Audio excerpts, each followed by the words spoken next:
Hello વિદ્યાર્થી મિત્રો, જય અંબે બધા જ બાળકોને અને જય અંબે ગ્રુપ ઓફ સ્કૂલની અંદર સ્વાગત છે તમારું દીકરાઓ.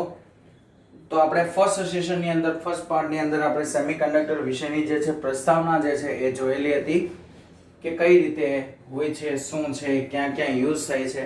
જસ્ટ બેઝિક ખ્યાલ આપણે ભણેલા હતા. હવે એના વિશેના જે ઊંડાણપૂર્વકની સમજ છે, એના જે ખ્યાલ છે તે હવે જોઈએ આજે. ઓકે, ચાલો. તો સેમિકન્ડક્ટર પદાર્થો જે છે, જે મટીરિયલ છે એની વાત કરીએ પહેલા કે કેવા કેવા હોઈ શકે છે. તો એના બોન્ડના સંદર્ભને અનુલક્ષીને એના ત્રણ પ્રકારો પડે. કોઈ પણ પદાર્થો હોય, ધાતુ, અધાતુ અને અર્ધધાતુ, એવા ત્રણ જે છે એ એના પ્રકારો પડે છે. ઓકે, તો એ ધાતુના સંદર્ભમાં હતા. એવી જ રીતે જ્યારે કોઈ પદાર્થ જે છે એ વિદ્યુતભાર વાહક હોય તો એ વિદ્યુતભાર વાહકને અનુલક્ષીને પણ એના ત્રણ પ્રકાર પડે છે, જે હોય છે વાહક, અવાહક અને અર્ધવાહકના ટર્મ્સમાં. ઓકે, ચાલો. તો એના વિશેની ચર્ચા જે છે એ કરતા જઈએ. હવે થોડું કેમેસ્ટ્રી રિલેટેડ વાત કરું પહેલા અત્યારે કે ભાઈ આવર્ત કોષ્ટક જે છે એનો પ્રથમ સમૂહ, જસ્ટ તમે લોકો કેમેસ્ટ્રીમાં તો ભણી ચૂકેલા છો. આવર્ત કોષ્ટક આખું જ જે છે એ તમારે ભણવામાં આવે છે. આવર્ત કોષ્ટકની અંદર આવેલા જે પ્રથમ જે ત્રણ સમૂહ છે, ઓકે, આવર્ત કોષ્ટકની આવેલા પ્રથમ ત્રણ સમૂહ, ઓકે. તો આવર્ત કોષ્ટકની અંદર આવેલા પહેલા જે છે એ પ્રથમ ત્રણ સમૂહો ની અંદર ધાતુ તત્વો જે છે એ રહેલા હોય છે, જેવા કે આલ્કલી ધાતુ તત્વો, એલ્યુમિનિયમ, ઉમદા ધાતુ તત્વો વગેરે બધા કેવા ધાતુ તત્વો છે? સુવાહક ધાતુ તત્વો છે કે જેની અંદરથી વિદ્યુત પ્રવાહ જે છે તે ઇઝીલી પસાર થઈ શકે છે. હવે આપણને એક વસ્તુ ખબર છે કે ધાતુ પદાર્થોમાં વિદ્યુતભાર વાહક તરીકે ઇલેક્ટ્રોન હોય છે. તો આ બધા જ પદાર્થોની અંદર વિદ્યુત ભારનું જે વહન થાય છે તે વહન થાય છે ફક્ત ને ફક્ત ઇલેક્ટ્રોનના લીધે. ઓકે, અને તેમની અવરોધકતા જે છે એ પણ પ્રમાણમાં કેવી હોય છે? ખૂબ જ ઓછી હોય છે. તો જ વિદ્યુતનું વહન જે છે મોટા પાયે થવાનું. ઓકે, અવરોધકતા ઓછી હોય તો જ આપણને વાહકતા મળે. તમે એ ત્રીજા ચેપ્ટરની અંદર તમે ભણી ચૂકેલા છો. હવે અધાતુ તત્વો વિશેની વાત કરીએ આપણે, તો અધાતુ તત્વોની અંદર તો લગભગ મુક્ત ઇલેક્ટ્રોન જ હોતા નથી. ઓકે, એટલે કે તેની અંદર જે છે એ વિદ્યુત પ્રવાહનું નિર્માણ થતું નથી, અથવા તો તેની અંદરથી વિદ્યુત પ્રવાહ જે છે એ પસાર થઈ શકતો નથી. તો એવા પદાર્થોને આપણે અધાતુ તત્વો કહીએ છીએ. તો આ બે વસ્તુનો ખ્યાલ ઓલરેડી આપણી પાસે હતો જ. ઓકે, કે જેની અધાતુ તત્વો માટે જો આપણે અવરોધકતાના સ્વરૂપમાં વાત કરીએ તો એની અવરોધકતા જે છે કેવી હોય છે? ખૂબ જ મોટી હોવાના કારણે તેમાંથી કોઈ વિદ્યુત પ્રવાહ પસાર થઈ શકતો નથી. ઓકે સર, તો હવે જે છે ચર્ચા કરીએ કે ભાઈ આવર્ત કોષ્ટક જે છે એનો તમારો ચોથો સમૂહ. આવર્ત કોષ્ટક જે છે એનો કેટલો સમૂહ?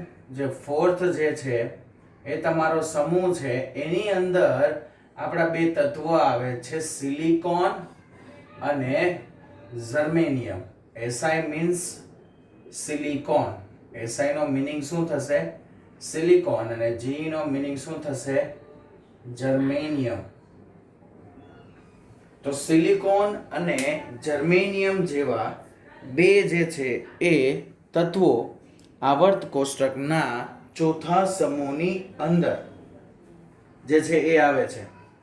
હવે આ બંને તત્વો જે છે એ આ બંને માટે વાત કરીએ તો આ બંને તત્વોની જે અવરોધકતા છે તે અવરોધકતા જે ધાતુ પદાર્થો હોય છે એના કરતા વધારે હોય છે.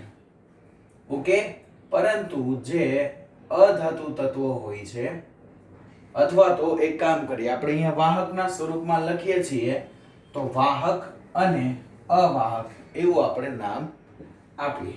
ઓકે, તો જે વાહક પદાર્થો હોય છે એના કરતા અવરોધકતા ઓછી અને અવાહક પદાર્થો કરતા અવરોધકતા વધુ. આવા પ્રકારનો કોઈ એક ગુણધર્મ જે છે એ ધરાવે છે. ઓકે, તો આથી જે આવા પદાર્થો છે કે જેને કહેવામાં આવે છે અર્ધવાહકો, એને શું કહેવામાં આવે છે? અર્ધવાહકો. મીન્સ કે સંપૂર્ણ રીતે વાહક પણ નથી અને સંપૂર્ણ રીતે અવાહક પણ નથી. ઓકે, એટલે કે એની અંદર વિદ્યુત પ્રવાહનું જે વહન છે એ ધાતુ અથવા વાહક પદાર્થો છે એના કરતા ઓછું થાય છે, પરંતુ જે અવાહક પદાર્થો છે એના કરતા કંઈક વધારે થાય છે. એટલે એને શું કહેવામાં આવે છે? અર્ધવાહકો. હવે સુવાહકો અને અર્ધવાહકો બંનેમાં વિદ્યુત ભારના વહનની પ્રક્રિયા જુદી જુદી હોય. ઓકે, બંનેમાં વિદ્યુત ભાર વહનની પ્રક્રિયાઓ કેવી હોય છે? તો બંનેની અંદર વિદ્યુત ભાર વહનની પ્રક્રિયાઓ જુદી જુદી હોય છે. ઓકે, સિલિકોન અને જર્મેનિયમ જે છે તે અર્ધવાહકો તેમના શુદ્ધ સ્વરૂપમાં એટલે કે 0 કેલ્વિન તાપમાને તે પોતે અવાહક તરીકે વર્તે. આ બંને જે છે એ સિલિકોન અને જર્મેનિયમની વાત કરીએ દીકરાઓ, 0 કેલ્વિન તાપમાને અને સંપૂર્ણ રીતે શુદ્ધ હોય ને તો એ લોકો અવાહક તરીકે વર્તે. શાના તરીકે વર્તે? અવાહક તરીકે. ઓકે, તો આ એક વસ્તુ યાદ રાખજો, તમને ફર્સ્ટ ને જે છે એ જસ્ટ ખાલી પૂછાય શાના ફોર્મમાં, તો 1 માર્ક્સ ના ક્વેશ્ચન ની અંદર તમને પૂછાય તો 0 કેલ્વિન ટેમ્પરેચર તો શુદ્ધ અર્ધવાહકો જે છે એ અવાહકો તરીકે વર્તે છે. પછી એમાં બંને આવી જાય, સિલિકોન અને જર્મેનિયમ. આપણે બે જ અર્ધવાહકો છે, આપણી પાસે અર્ધવાહક ધાતુઓ છે, એક તો સિલિકોન છે, એક જર્મેનિયમ છે, કે જેની મિશ્ર ધાતુઓ વિશેની ચર્ચા આપણે પછી કરીશું. ઓકે, ચાલો. હવે એક વસ્તુ દીકરાઓ આપણને ખબર છે કે સુવાહકોનું તમે તાપમાન વધારો એટલે સુવાહકોની અવરોધકતા વધે. ચલો, જો સુવાહકો માટે વાત કરીએ આપણે તો સુવાહકો જે છે અને એનું જે તાપમાન છે એ બંને વચ્ચેની વાત કરીએ તો સુવાહકોમાં જેમ તાપમાન વધે તેમ અવરોધકતા જે છે એ પણ વધે. તાપમાન વધવાની સાથે અવરોધકતા જે છે એમાં પણ શું થાય છે? વધારો થાય છે. પણ અર્ધવાહકોમાં એવું નથી હોતું. અર્ધવાહકો જે છે એમાં અર્ધવાહકોનું તાપમાન જે છે એ અમુક મર્યાદા સુધી વધે. અર્ધવાહકમાં કેવું હોય કે જે અર્ધવાહકો છે એની અંદર તાપમાનની અમુક મર્યાદા સુધી જ્યારે તાપમાન વધે ને ત્યારે અવરોધકતા ઘટે છે, પરંતુ અમુક તાપમાન બાદ હજુ તમે વધારો લાવો તેમ તેમ તેની અવરોધકતા જે છે એ વધતી જાય છે. એટલે કે શરૂઆતની કન્ડિશનમાં આપણે થોડી વાત કરીએ તો શરૂઆતમાં જેમ જેમ થોડું તમે તાપમાન આપતા જાઓ, અમુક તાપમાન જે આ બંને જે છે એ અર્ધવાહક તત્વો માટે કંઈ ફિક્સ હશે કે જે તાપમાને, જે આપણે કોઈ પણ નોર્મલી તાપમાન અત્યારે જસ્ટ વાત કરીએ છીએ કેટલા ડિગ્રી તાપમાન છે એના વિશેની ચર્ચા આપણે પછી આવશે તો કરીશું. ઓકે, ચલો. તો અર્ધવાહકો જે છે એમાં અમુક ડિગ્રી સેન્ટીગ્રેડ સુધીના તાપમાનમાં વધારો કરશો એટલે એની જે અવાહકતા જે છે એ ઘટશે, જેના કારણે વિદ્યુતની વાહકતા વધશે. ઓકે, પરંતુ આના કરતા તદ્દન વિરુદ્ધ વસ્તુ જે છે એ થશે હજુ તમે તાપમાન વધારો ત્યારે.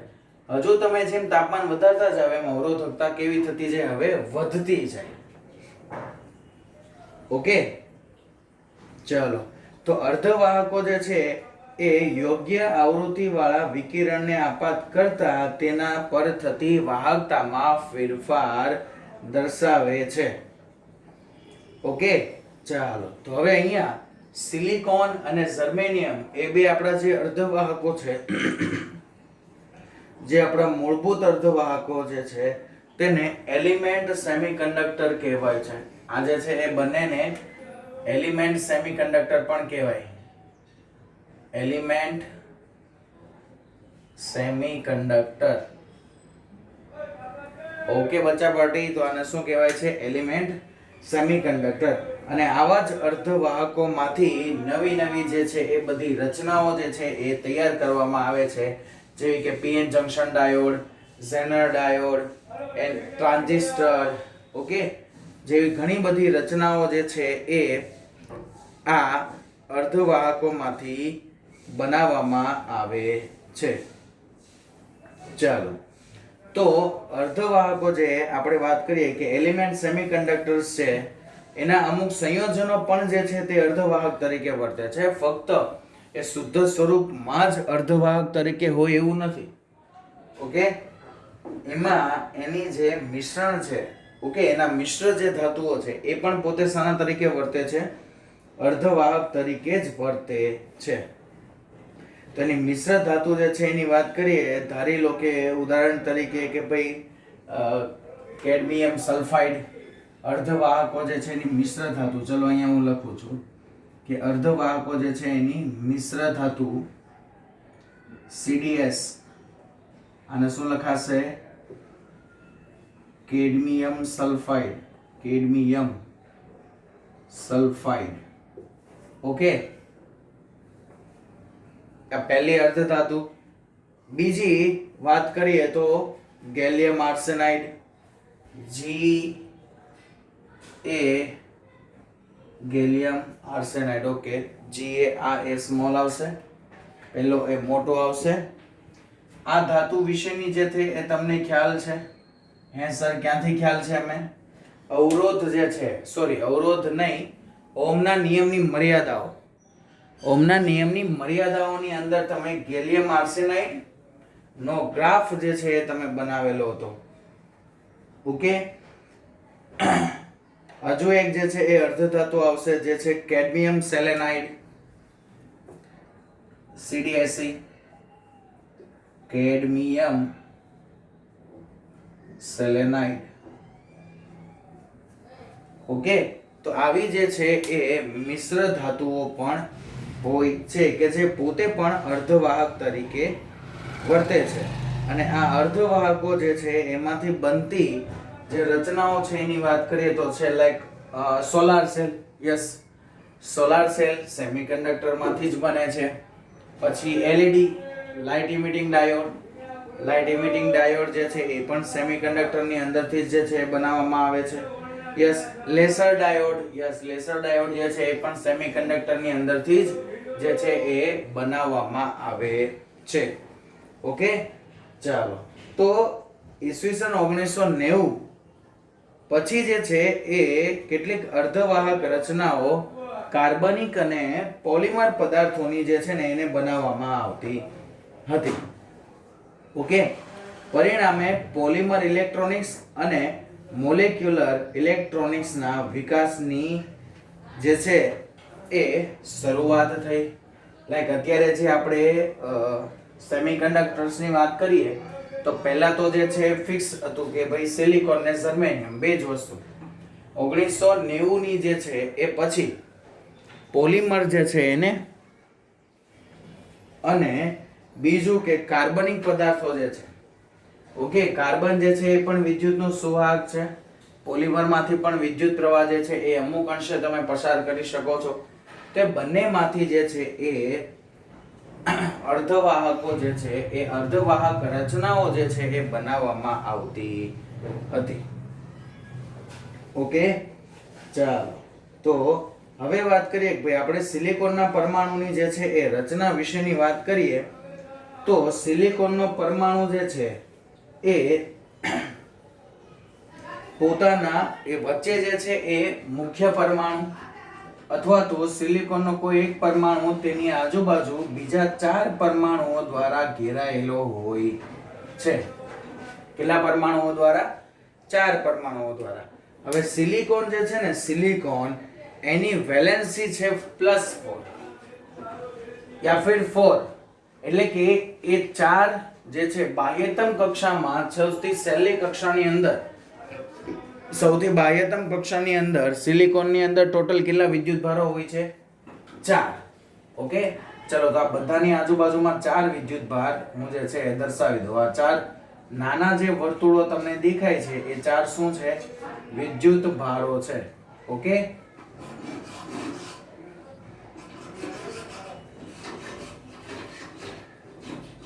ચલો તો આ જે છે એ 4 વિદ્યુત ભારો છે, જેમાં આ એક સિલિકોન જે છે, ઓકે, હવે આ 4 વિદ્યુત ભારો જે છે, આ 4 વિદ્યુત ભારો જે છે એ ભેગા થઈને એક ટેટ્રાવેલેન્ટ બોન્ડ બનાવે છે, જેને આપણે સહસંયોજક બંધ પણ કહી શકીએ છીએ.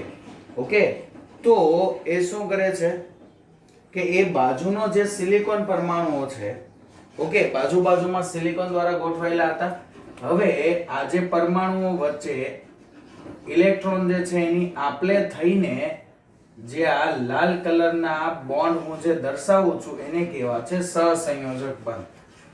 તે પરમાણુઓની આપલે એકબીજા સાથે ઇલેક્ટ્રોનની આપલે કરે, સોરી પરમાણુઓની નહીં, તો એકબીજા સાથે ઇલેક્ટ્રોનની આપલે કરીને કયો બંધ બનાવે છે? સહસંયોજક. તમને ખબર છે સહસંયોજક બંધ શું છે? કેમેસ્ટ્રીમાં વધારે ડીપમાં ભણી ગયા છો, હું અહીંયા નહીં સમજાવું. તો એ શું કરે છે? સહસંયોજક બંધ બનાવે છે. હવે દરેક સહસંયોજક બંધમાં 2 ઇલેક્ટ્રોન હોય છે. આમ સિલિકોનનો દરેક પરમાણુ પોતાના 4 જે ઇલેક્ટ્રોન જે છે એ 4 ઇલેક્ટ્રોનમાંથી એક ઇલેક્ટ્રોનની પોતાના 4 જે છે પાડોશી પરમાણુઓ એની સાથે ભાગીદારી કરીને સહસંયોજક બંધ બનાવીને જોડાય છે. ઓકે, અને પરમાણુઓની આવી જે ગોઠવણી જે છે એને ત્રિપરિમાણમાં તમે આગળ દર્શાવો તો એક ડાયમંડ બંધારણ ધરાવે છે, અથવા તો ડાયમંડ જેવું બંધારણ પોતે જે છે એ ક્રિએટ કરે છે. એટલે જ તે સિલિકોન અને જર્મેનિયમ જે છે, મીન્સ કે આપણા 2 જે અર્ધવાહકો જે છે એનું બંધારણ જે છે એ ડાયમંડ પ્રકારનું સ્ફટિક બંધારણ છે એવું કહેવામાં આવે છે. સિલિકોન અને જર્મેનિયમનું બંધારણ કેવા પ્રકારનું છે? તો સિલિકોન અને જર્મેનિયમનું બંધારણ ડાયમંડ પ્રકારના સ્ફટિક બંધારણ જે છે એના જેવું કહેવામાં આવે છે. ઓકે, ચાલો તો હવે આ સિલિકોન અને જર્મેનિયમની અંદર જ તો ઇલેક્ટ્રોન વચ્ચેની તો ભાગીદારી થઈ ગઈ. ઓકે, હવે જે છે ને એ પરિસ્થિતિની વાત કરીએ કે ભાઈ હોલ, કેમ કે આગળ ગમે ત્યાં એક વસ્તુ તમે ભણી ગયા હશો કે સેમિકન્ડક્ટર પદાર્થની અંદર વિદ્યુત ભાર વાહકો તરીકે ફક્ત ઇલેક્ટ્રોન જ હોતા નથી. વિદ્યુત ભાર વાહક અથવા તો વિદ્યુત પ્રવાહના વહન માટે ઇલેક્ટ્રોનની સાથે સાથે હોલ પણ ઉપયોગમાં આવે છે. હોલ દ્વારા પણ વિદ્યુત પ્રવાહનું વહન થાય છે. તો હોલ કઈ રીતે રચાય અને શું છે હોલ એના વિશેની ચર્ચા કરીએ કે ભાઈ 0 કેલ્વિન તાપમાને સિલિકોન અને જર્મેનિયમના બધા જ વેલેન્સ ઇલેક્ટ્રોન સહસંયોજક બંધથી જોડાયેલા હોય, જે મેં તમને હમણાં અહીંયા કીધું.